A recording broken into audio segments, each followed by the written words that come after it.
Shalom saudara-saudara yang dikasihi Tuhan.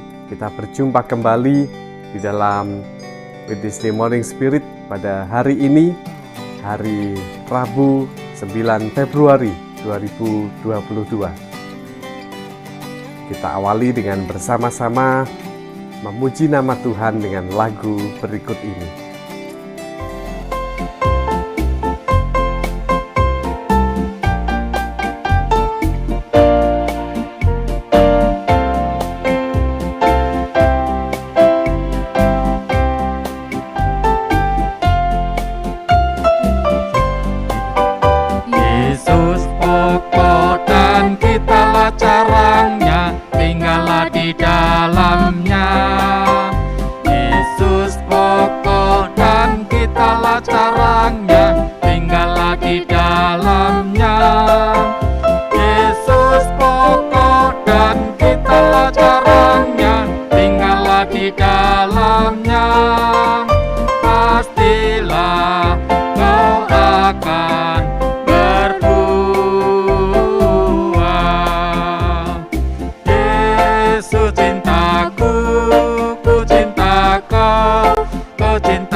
Firman Tuhan saat ini dengan judul Bukan Sekedar Pencitraan.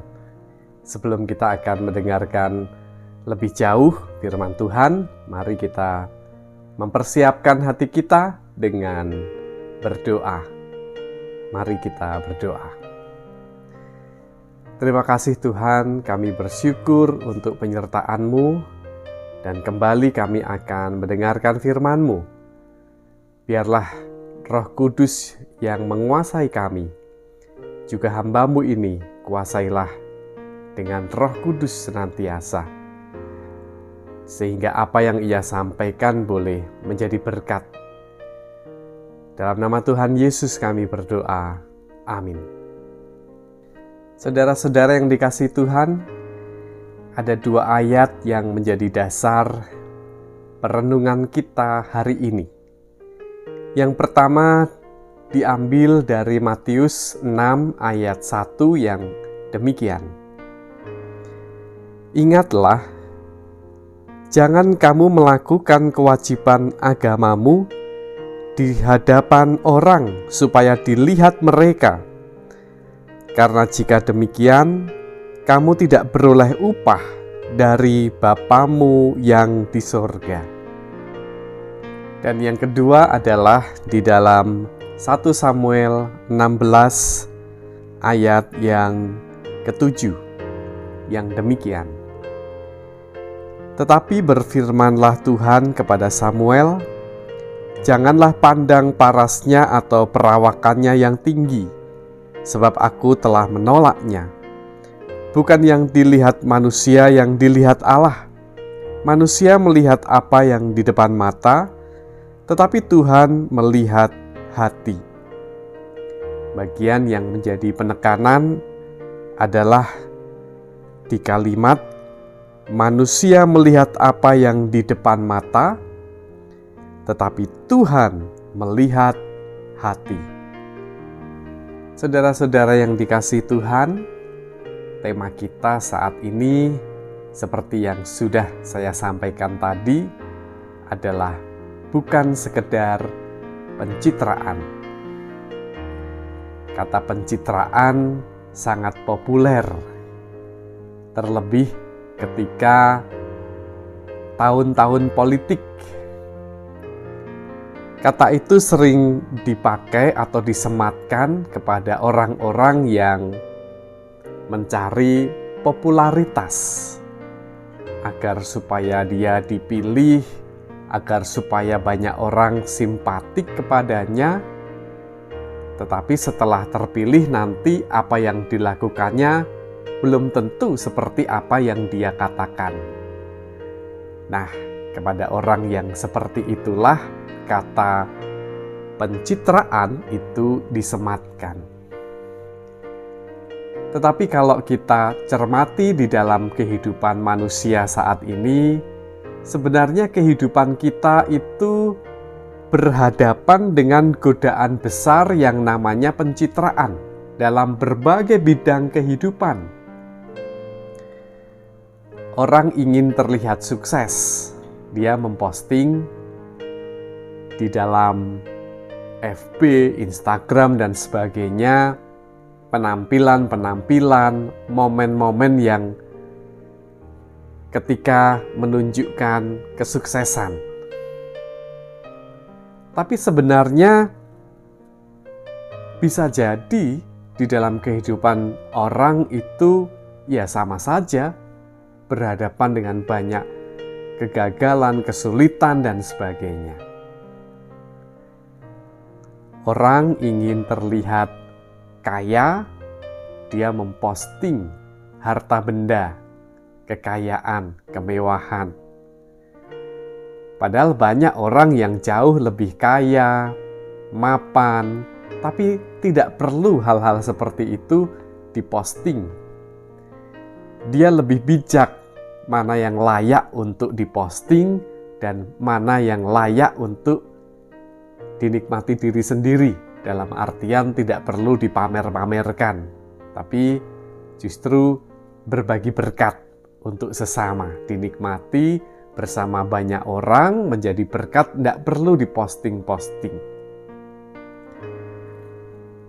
Bahkan saat ini tidak sedikit juga orang yang ingin terlihat cantik, cakep,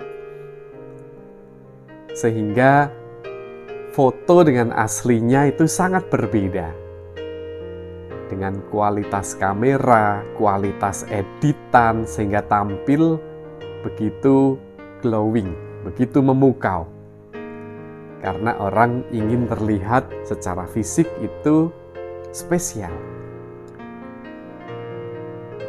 Tidak hanya itu saja, saudara-saudara yang dikasihi Tuhan. Secara rohani pun, pencitraan itu juga bisa dilakukan. Memang baik ketika kita memposting ayat-ayat Alkitab, hal-hal yang sifatnya rohani, itu baik. Tapi pertanyaan yang lebih jauh adalah, apakah memang sungguh kehidupan kita sesuai dengan apa yang kita posting, kita kirim? Firman Tuhan pada saat ini mengatakan di dalam 1 Samuel 16 ayat 7, manusia melihat apa yang di depan mata, tetapi Tuhan melihat hati. Manusia melihat apa yang bisa dilihat oleh mata.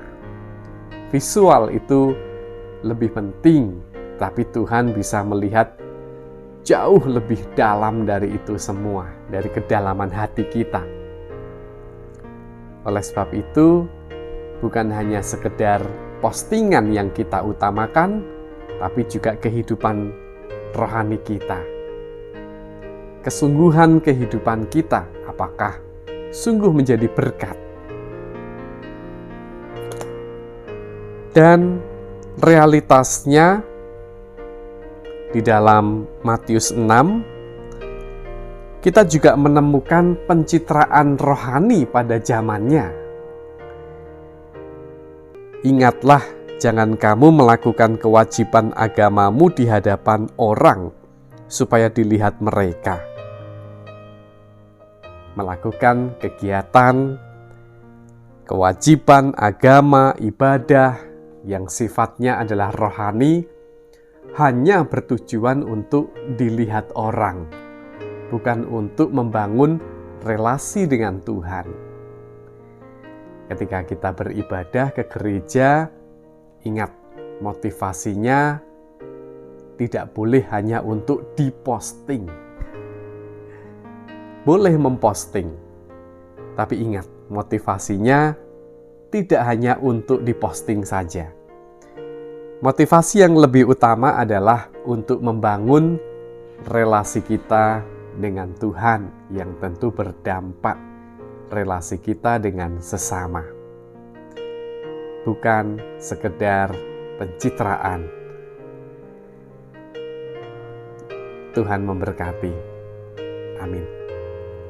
Mari kita menyerahkan pergumulan kita, gereja, bangsa dan negara di hadapan Tuhan di dalam doa. Mari kita berdoa.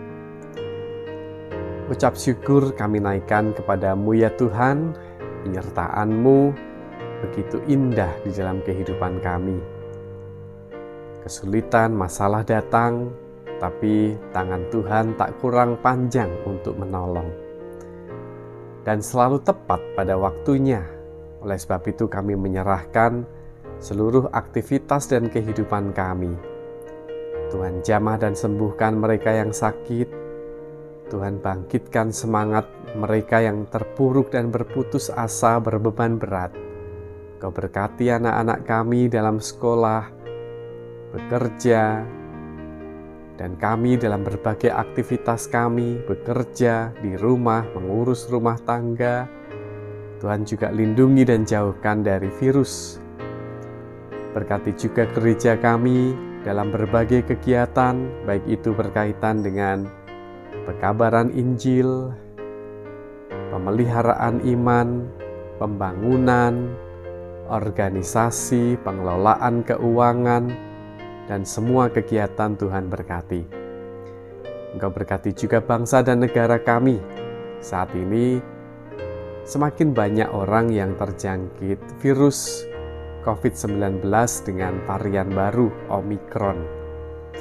Tuhan lindungi, mampukan kami untuk menyesuaikan, taat pada protokol yang ada, menjaga diri dan sesama. Kami juga serahkan kepadamu efektivitas vaksinasi COVID-19 dan saat ini terus didistribusikan. Tuhan memberkati. Tuhan berkati juga pemimpin-pemimpin kami. Kami yakin Tuhan akan menolong kami sekalipun saat ini masih terasa berat. Tapi kami yakin pertolongan Tuhan akan datang tepat pada waktunya. Inilah doa kami. Dalam nama Tuhan Yesus kami berdoa. Amin.